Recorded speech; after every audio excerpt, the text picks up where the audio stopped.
40 letters. Cursed, cursed, cursed, cursed are you by the God Yahweh. You cursed, you will surely die. It has the name Yahweh in it twice. And so this is what is so significant. You've got the name Yahweh down in Egypt at the solar hieroglyph that I mentioned. You've got the name Yahweh Pithas B at Kunti Lerajrud in the Sinai, like 8th century. This famous Yahweh in his Asherah inscription. But now in Israel at a covenant site where God says they had a covenant ceremony, now we have small lead tablet, folded lead tablet, 2 by 2 centimeters. If it were unfolded, it would be about 4 by 2 centimeters. I could see glyptic markings on the outside. We had a problem, however, and that was that it was made of lead and it was folded. So the text was intentionally concealed on the inside. It was brittle. If we tried to open it, it would begin to crumble. The Amarna letters. You'll see these 382 tablets. It's correspondence between Canaanite city-states and Pharaoh. And they're never answered, by the way, by Pharaoh.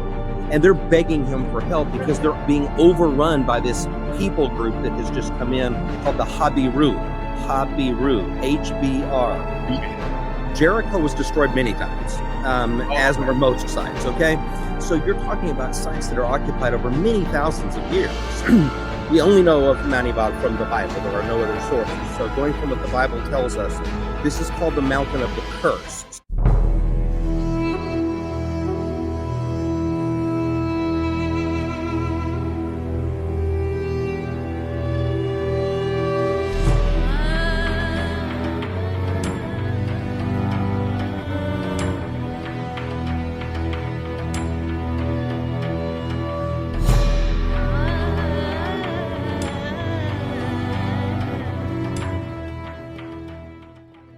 Welcome back to the Gnostic Informant, and you are about to attain true Gnosis.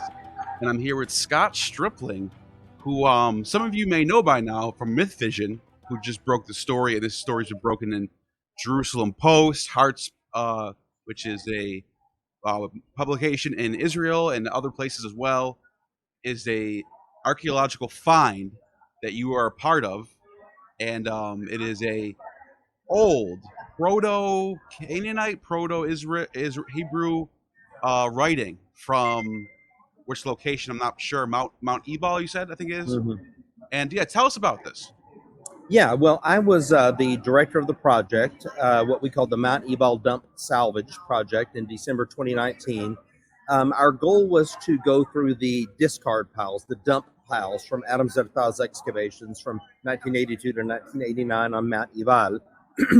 We only know of Mount Ebal from the Bible. There are no other sources. So going from what the Bible tells us, this is called the Mountain of the Curse. So when Israelites entered the land after the Exodus and came into the land, they renewed covenant with God, with Mount Gerizim on one side and Mount Ebal on the other. They pronounced blessings from Mount Gerizim and curses from Mount Ebal, and Joshua built an altar on Mount Ebal there to the Lord.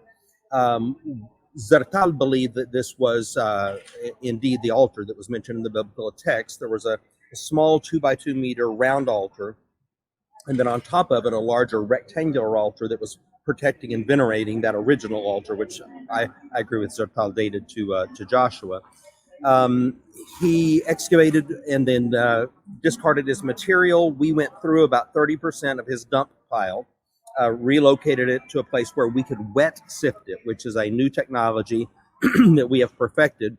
And so we built a wet sifting station, brought a team in, went through the material, recovered quite a bit, as we knew we would, because once you wash things, then of course you can see what you could not see when they were encrusted with dirt. The most important of which was this small lead tablet, folded lead tablet, 2 by 2 centimeters. If it were unfolded, it would be about 4 by 2 centimeters. I knew what it was right away because these are a known archaeological thing. And I could see glyptic markings on the outside.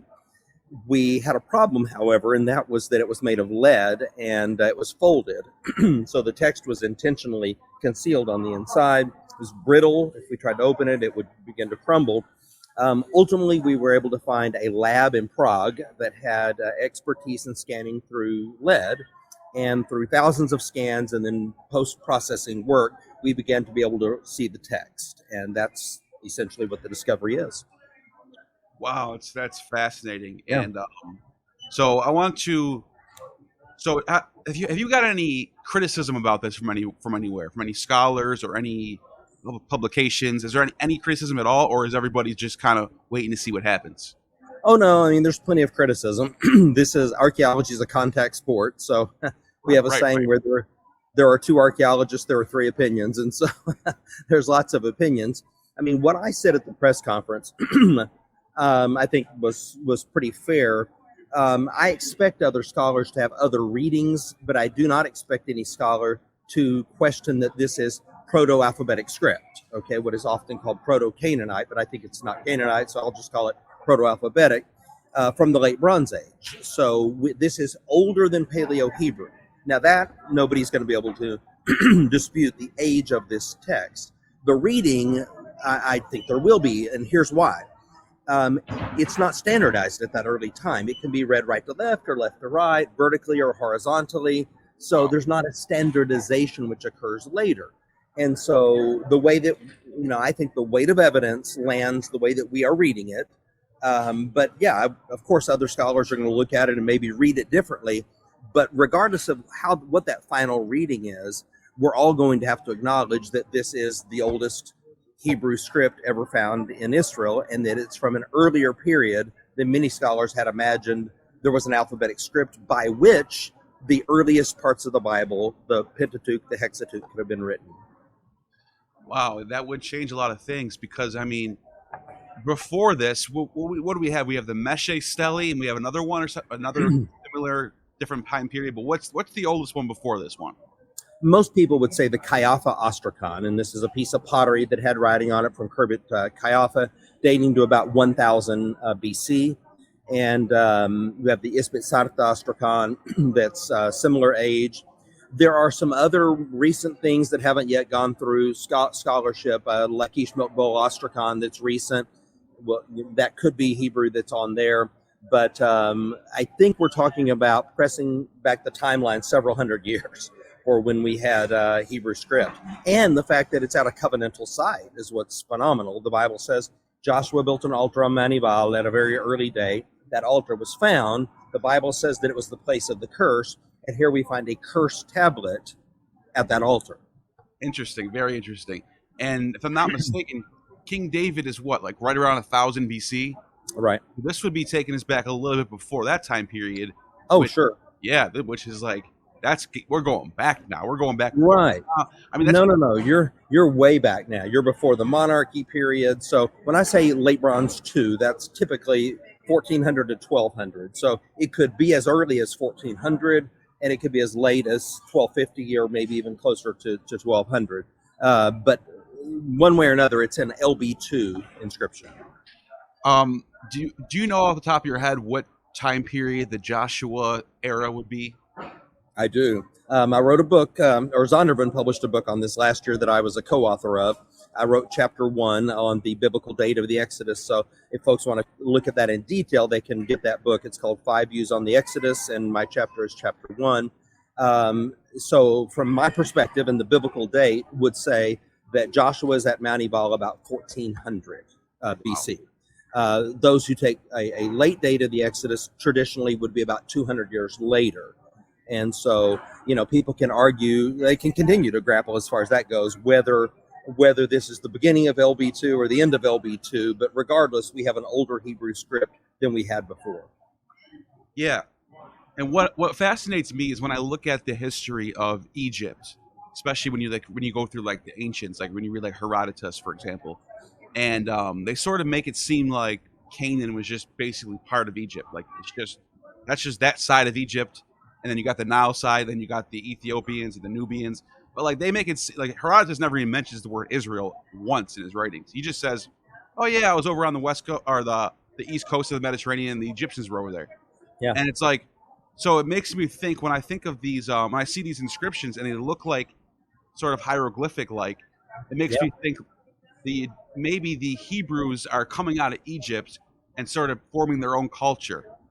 What do you think about that? Yeah. I mean, I think they had already begun to formulate their own alphabet. So here, let me summarize real briefly what I think is happening with the alphabet. You've got Egyptian hieroglyphic forms, hundreds of them. And this is why without a phonetic alphabet, it would have been so hard for Moses to have written the books of the law, because it would have taken a library to contain them, because you've got hundreds and hundreds of hieroglyphs. But when you get that down, to 22 or whatever, now you've got a phonetic ability to write in a much more truncated space. So you've got Egyptian symbols, say an ox head, that is beginning to morph into a Hebrew aleph, the first letter of the Hebrew alphabet. So it's that very beginning stage of transition into what's going to later standardize as Paleo-Hebrew. I almost wonder, do you think maybe the Phoenician alphabet, how does, so I'm confused. You might know this, but I get confused when I see the Phoenician alphabet, and you clearly see Hebrew looks like it comes from there. But then you look at the hieroglyphs, and you're like, whoa, it looks like it comes from there too. Mm-hmm. You think there's some trading going on, and there's a mix between, do you think there's two parent languages, and the offspring is the Hebrew language? Yeah, there's a lot of cross-pollination in the ancient world, just like there is in the modern world, linguistic pollination. So we call these cognates, or shared words between languages. Yeah, absolutely. It's my view that it's coming out of Egypt, and that Egyptian influence, Phoenician, Canaanite, Israelite, that they're all experiencing a similar evolution in the language. Yeah, that makes a lot of sense. And so what you get is, if I'm not mistaken, there was a inscription found on some rocks near Mount Sinai with a similar script they call it the Proto-Sinai. Mm-hmm. Is this somewhat similar to that? Okay, well, we're not sure where Mount Sinai was. There's that's an issue of scholarly debate, but there are a lot of inscriptions in the Sinai that are this Proto-Sinaitic script. So if you find them, the same script I'm talking about, if you find it in the Sinai, it's called Proto-Sinaitic script. Specifically at Serabet El Harim, these are turquoise mines in the Sinai, and you've got a lot of Semitic scripts coming out of there, like Sinai 375a and 361 and so forth. These are very early, 15th century, 14th century script coming out of those mines. And logically, we think that these were Hebrews working in those mines. They were slaves, and they had been working in these mines. And what do you find written on the wall? Graffiti. Yeah, let me ask you this. I'm just this is sort of I guess this is sort of a tough question for someone who sort of takes you believe the narrative that's written in the Bible. And my question is, what do you think about the evidence that sort of points to Canaan still being part of Egypt long after the Exodus is supposedly happening? And also, well, answer that first, and we'll see. I'll see where. Okay, I agree. In fact, if you look at the Amarna letters, you'll see these 382 tablets. It's correspondence between Canaanite city-states and Pharaoh, and they're never answered, by the way, by Pharaoh. And they're begging him for help because they're being overrun by this people group that has just come in called the Habiru, HBR. Hebrew. And these HBR are overrunning them, and they're begging Pharaoh for help. He never sends any. And they're saying, essentially, we're not going to be able to hold these cities. They're clearly Egyptian vassals, okay, clearly. And I think it's a mistake for us to think that they had some kind of autonomy. They were Canaanite Egyptian colonies, if you will. Absolutely. So Israelites come in, and all they do is they gain a foothold in the highlands, okay? From Hebron in the south to Shechem in the north. In the highlands, they gain a foothold. But that's as far as the Bible goes. The Bible doesn't say that they got everybody out, and clearly, like at Bet Shean and certainly on the coast and at Bet Shean, you've got clear Egyptian control still in some of those parts. And so it plays out over a couple more centuries. You've got an initial surge, call it the conquest, if you will, but an initial surge. And then over the next couple of 100 years, that gradual process takes place. Two phases, I would say. Yeah, that makes sense. And my next question was, do you because you hear about the Hyksos, you hear about them getting kicked out of Egypt, and right away a lot of people say those are the Hebrews, but the dates don't match up well. Right. How do you think about that? Yeah, so the Hyksos are expelled from Egypt, but that's probably 150, 200 years before the Israelite Exodus. And the reason it's confusing is because Manetho an Egyptian historian, 3rd century Ptolemaic Egyptian historian, he conflates the two accounts. So he takes the Exodus and the Hyksos account and he conflates them together into one, even though they're not. Now, he does show that there's an awareness of an Exodus and, some evidence that we can look at. And I bifurcate those in my chapter in 5 views. So if someone wants to look deeper at it, they can. Sure. And do you have any information on what you think is as evidence for an Exodus, or do you think maybe it was smaller than reported in the text? Well, yeah, I think that there is evidence. If you look in the Delta region, where Manfred Vitak has been excavating for many years, you've got a very interesting site there that is abandoned in the mid-15th century BC, which happens to be the biblical date, 1446 being the approximately being the date that we're talking about. So you've got a Semitic occupation there, and then you have an abandonment phase that follows it. And that I think that's what are we expecting to find? But you had a Semitic population. That Semitic population disappears.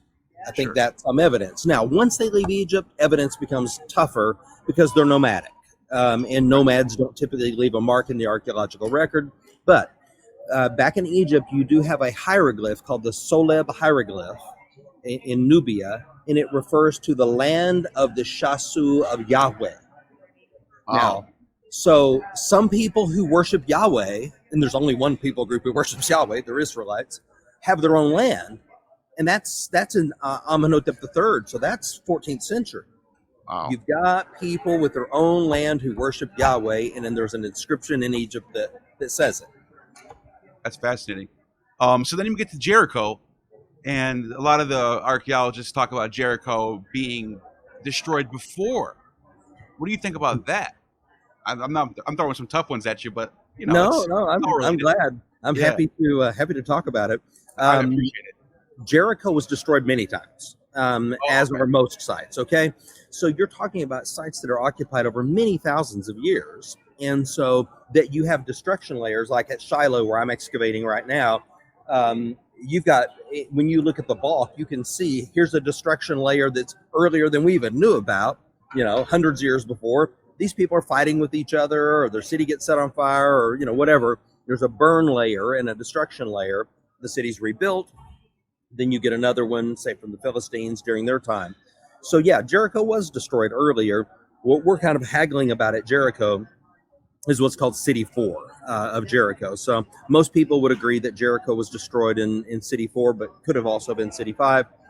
And what is the dating of that? And it gets down to carbon dating, which is a complex issue. I know many times we sort of oversimplify that, but for example, when you're taking wood samples, all that tells us is that wood is carbonized. You can carbon date it, but we don't know when the tree was cut or how long the beam was in the structure, before it burned down and so forth. But that's sort of what the battle comes down to: the pottery and the carbon dating. So you think the Philistines repopulate this area, and then there's another battle with let's say Joshua and the Exodus people? Well, Philistines don't arrive until later. Maybe you've got a few Philistines, Aegeans people that are around prior to that, but Philistines come in the Iron Age 1. Joshua's already there when they arrive. So that becomes a major conflict coming in. Like, let's say native Canaanites are in a squeeze, Amorites or Canaanites, because you've got Israelites have settled the highlands, and now from the Aegean, you have the Philistine settlement on the coast. The native population is not going to survive. The question is, are they going to be polytheistic Philistines worshiping this pantheon of gods, or are they going to be monotheistic Yahwehists, if you will? So that's a very much of a cultural clash that takes place. And I always wonder when I'm reading the text, when it's like there's an Exodus, they leave, they're starving, they're thirsty, and then all of a sudden they're getting ready to go to war. And I think of the logistics of it. I'm like, who's building the weapons? Who's building the armor? How are they funding this war? Yeah, it's a tough question. I mean, I wonder if you have an answer. I wonder what you think about that. Well, okay, a lot of them have been working in mines, like I mentioned, Sedabet El Hadim, so mining minerals and metallurgy and so forth. So that they have an ability to write is clear because they're being commanded to write things down so that people can read them and so forth. There's two people who are chosen in Exodus 31. God says that he has chosen Bezalel and Aholiab to be the craftsmen to formulate the tabernacle. And he says they've got skill in working with metals and textiles and blah blah blah blah. I put my spirit upon them. They're going to construct this tabernacle. So yes, they did apparently come out of Egypt with skill sets. I think they've been working as blacksmiths and every other possible thing that you can imagine. Interesting. So you think they just started basically set up these little tent areas where they can just say have their work being done in secluded areas, get ready, and then well, once they camp at Kadesh Barnea, they're there for most of the 40 years. Sure. So they're not wandering. So they're pretty settled, and there are mines there, and I think, and there's trade routes that go right through there too. So they've got trading. They do have mineral resources there in the Sinai also. Sure, that's plausible, and so that brings us back to the issue that we're talking about, which is this finding. And so on Mount Ebal, how do you think this plays out? How do you think we get from Joshua and inscribing this stuff and making his curse to it being there all this time, and then what do you think happened? Do you think it was just deserted and no one found it and just kind of stayed there for a while? Yeah. Well, when Zertal found it in 1980, there was this big altar that had been intentionally buried. He called it a mantle that had been placed over it. So it's taken out of service. And it wasn't until 1980 in the Manasseh survey that Adam Zertal, who was a secularist, by the way, he was raised on a kibbutz, he was an agnostic, had not even been exposed to faith, really. And when he uncovered this altar, it changed him, okay? And he became a believer in the historicity of the text. And he's at Tel Aviv University, which is a very secular place. And so he then begins to excavate that rectangular altar. And then, lo and behold, deeper underneath it at the perfect geometric center, he finds an earlier round altar that's 2 by 2 meters in size. And the material coming out of there, he does a really good job of excavating. But without wet sifting, you miss small finds. And so that's why we wanted to go back and look at his trash. Somebody asked me yesterday, aren't you embarrassed to be, going through people's trash? Well, not when it's Joshua's trash. It's pretty good trash. And because we had sampled other dump piles from the past, and we had found, like, for every one scarab or bula that they published, there were 4 in the dump pile. They were missing 80% of the evidence in the past of small finds, which is astounding because that means we've got an untrue picture of some things that we thought we knew in the past. You're only looking at 20% of the evidence, not the whole picture.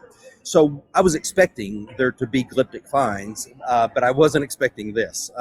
When we saw it, I knew what it was. The context was late Bronze Age or Iron Age, so he only had 2 straps. And but when we began to see this text, I was blown away. Because it's obvious what it was. And just for like a quick summary of what it says, if anyone doesn't feel like looking it up, what does it exactly say? 40 letters. Cursed, cursed, cursed, cursed are you by the God Yahweh. You cursed, you will surely die. Wow. Has the name Yahweh in it twice. And so this is what is so significant. You've got the name Yahweh down in Egypt at the Soleb hieroglyph that I mentioned. You've got the name Yahweh Pithas B at Kuntilet Ajrud in the Sinai, like 8th century. This famous Yahweh in his Asherah inscription. But now in Israel at a covenant site where God says they had a covenant ceremony, now we have the covenant name of God as well. And Mount Gerizim was the mountain of the curse. God told them, and let me just explain this whole cursing thing, okay? It's part of how a covenant is made in the late Bronze Age. The Hittites did it the same way. You have 5 points of a covenant, and the 4th point of those 5 is swearing with an oath, a binding oath.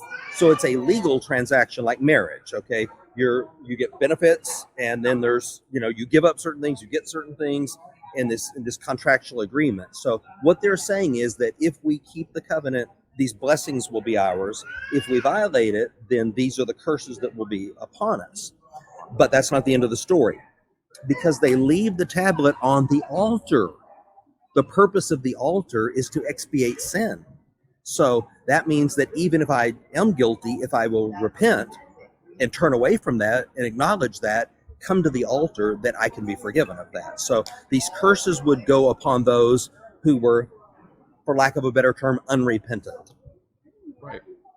And if you were to transliterate the way they spelled Yahweh, is it the Yod-He-Vav-He? Is that how it is? This, or is this a little bit different? In this case, it's a three-letter spelling, and there's no standardization early on. Okay, you even have two-letter in the book of Isaiah. You have Yahweh in two letters. Okay, so we have a Yod, we have a He, and we have a Vav, 3 letters. Interesting.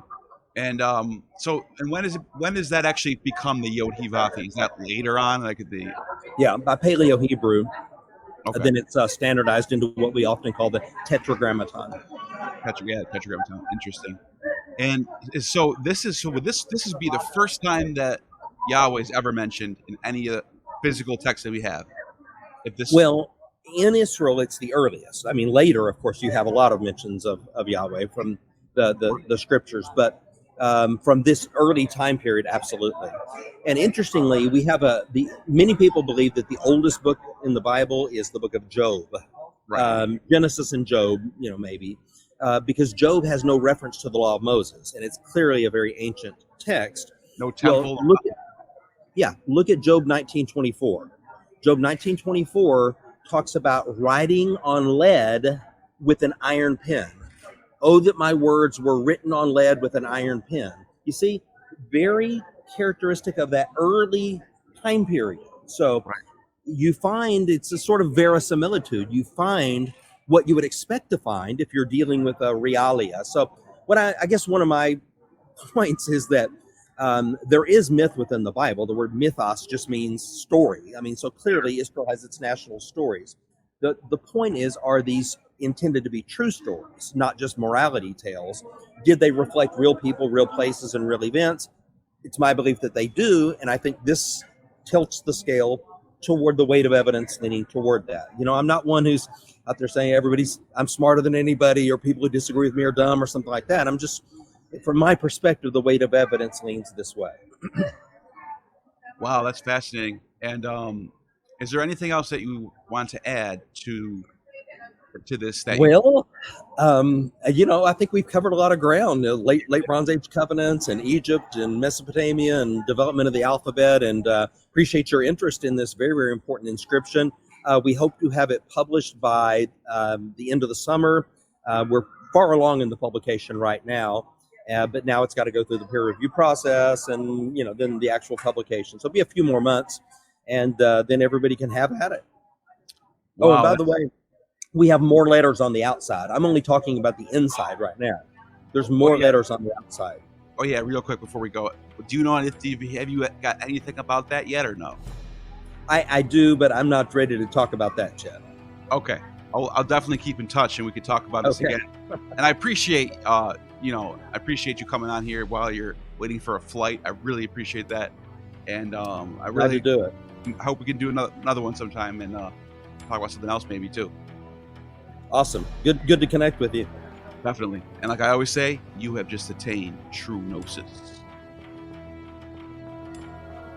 You have just attained true Gnosis. The Demiurge has no power over you.